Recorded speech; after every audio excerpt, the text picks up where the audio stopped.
Seven characteristics of the bride of Christ in Proverbs chapter 8 verse 1 to 27. The bridegroom is called wisdom, and then in the next chapter the bride is also called wisdom. Proverbs chapter 9 verse 1. Because she is on with her bridegroom in every way and has his name wisdom written on her forehead, being an overcomer like her bridegroom who was. Revelation chapter 3 verse 12, 20 on and 14 to 1. In Proverbs chapter 9, we see the bride and the harlot clearly stated in the first 12 verses of that chapter. The bride invited all the foolish to turn from their foolish ways and to quit their sinful company. Verse 6, and to learn the fear of the Lord, which is the beginning of wisdom. Verse 10. In the last 6 verses of that chapter, we read of the call of the harlot. Men respond to the harlot's call and end up in spiritual death. Verse 18. The bride wisdom, we read there, built her house on 7 pillars. These 7 pillars are listed of us in James chapter 3 verse 17. And the true church is built on these pillars. By these characteristics, we can identify the bride of Christ anywhere. On purity. The first and most important pillar in the true church is purity. This is not a hollow pillar of merely external purity. No, it is solid through and through.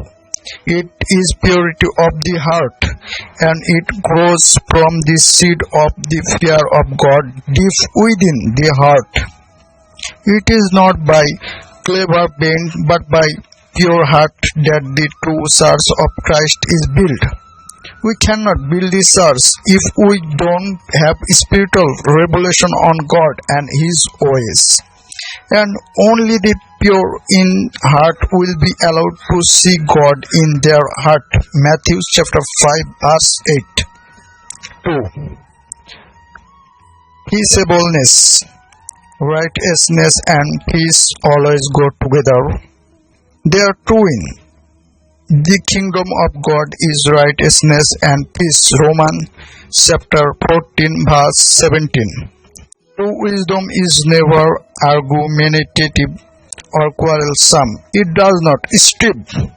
It maintains a harmonious relationship with everyone as far as possible.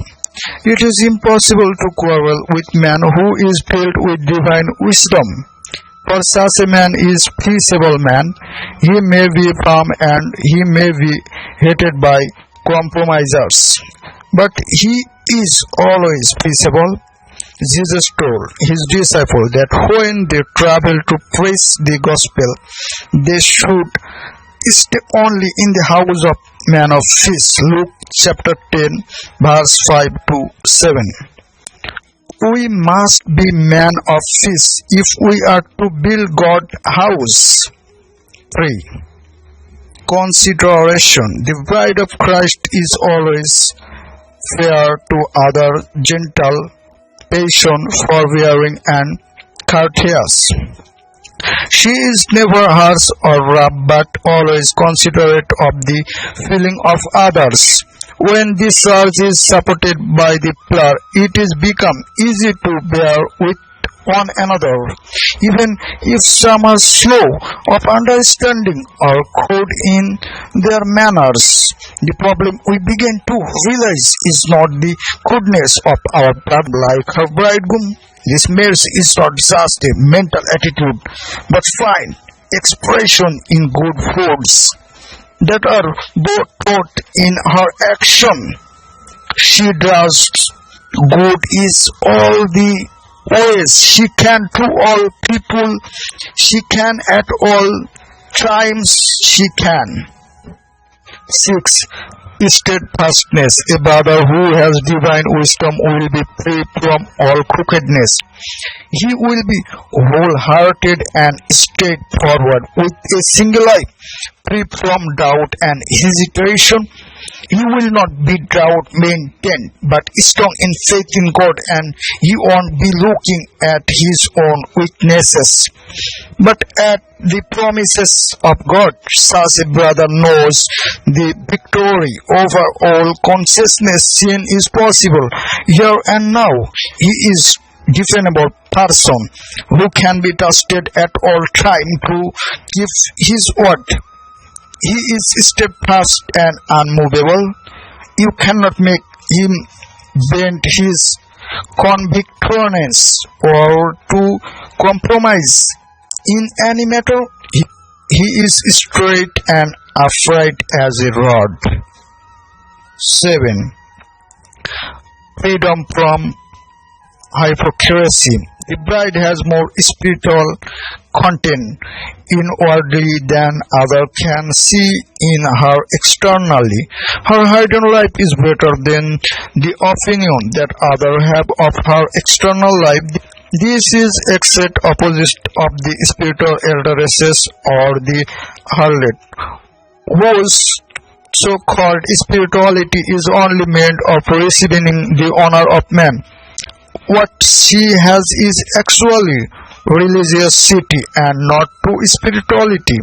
The bride washes her inner thought, motive and attitudes far more than her external word and action. She longs for God's approval over her inner life and cares nothing at all for man's approval of her external life. Why this test? Each of us can know whether we are part of the bride of harlot. The bride of Christ has this seed of wisdom implanted in her heart, and so he will have these 7 characteristics growing in her year by year. Although she is still far from perfect, she is pressing on and growing toward perfection. Today is my discussion over. Thanks for your watching. Goodbye.